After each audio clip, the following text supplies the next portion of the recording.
Matagal na rin ang relasyon ni Coco Martin at Julia Montes. Pero until now ay napaka-pribado pa rin ng dalawa.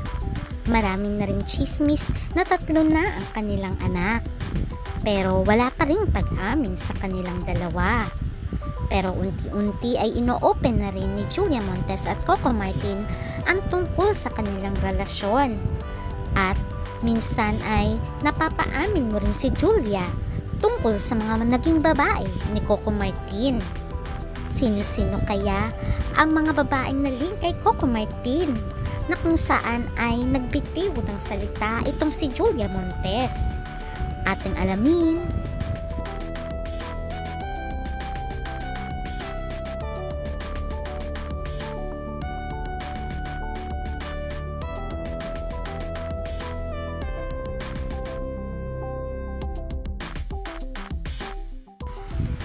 Matatandaan na isa sa ginugroom ng ABS-CBN bilang isa sa pinakasikat na aktres ay walang iba kundi si Julia Montes.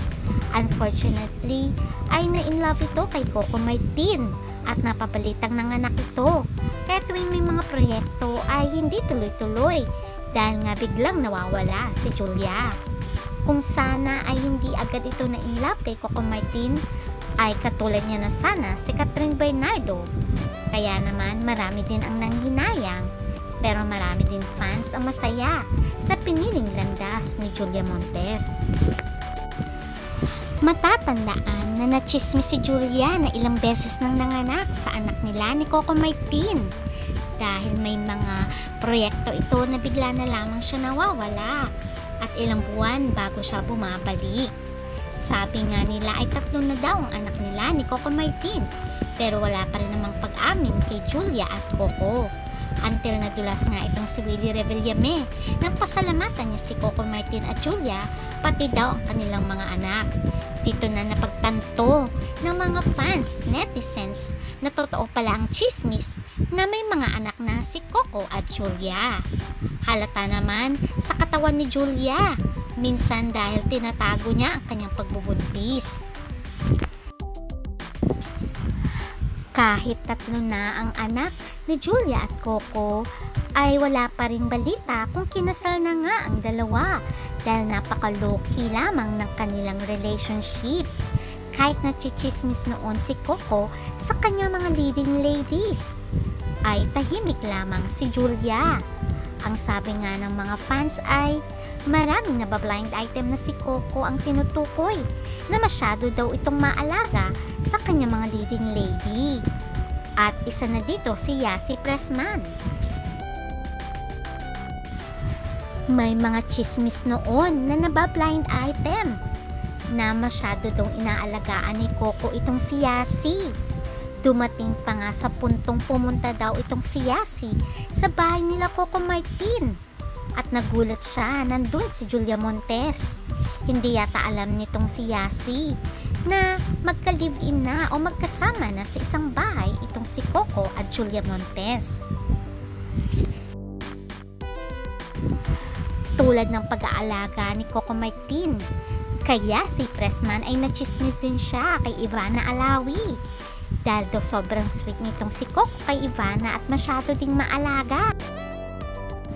Sabi pa ng mga fans ay sobrang martir nitong si Julia Montes at hinahayaan niya ngang si Coco na masyado niyang inaalagaan ang kanyang mga ka-love team sa kanyang teleserye.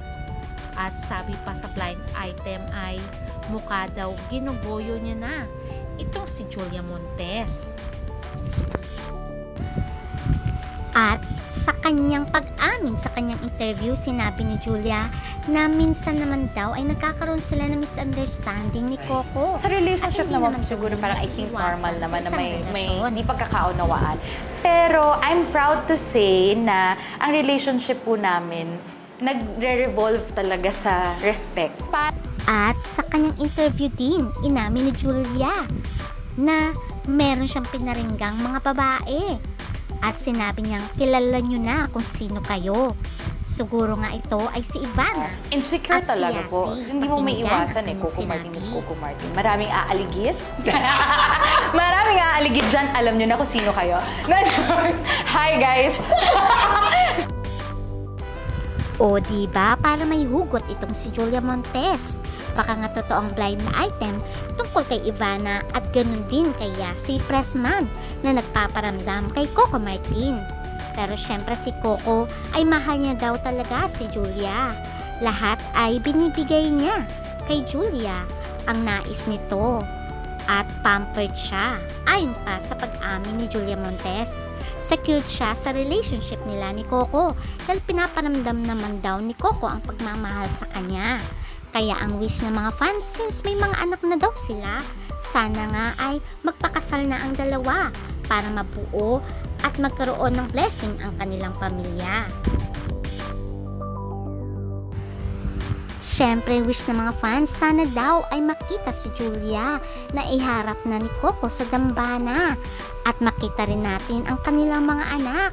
For sure, magiging masaya ang Coco Jules pag inaharap na ni Coco Martin si Julia sa dambana.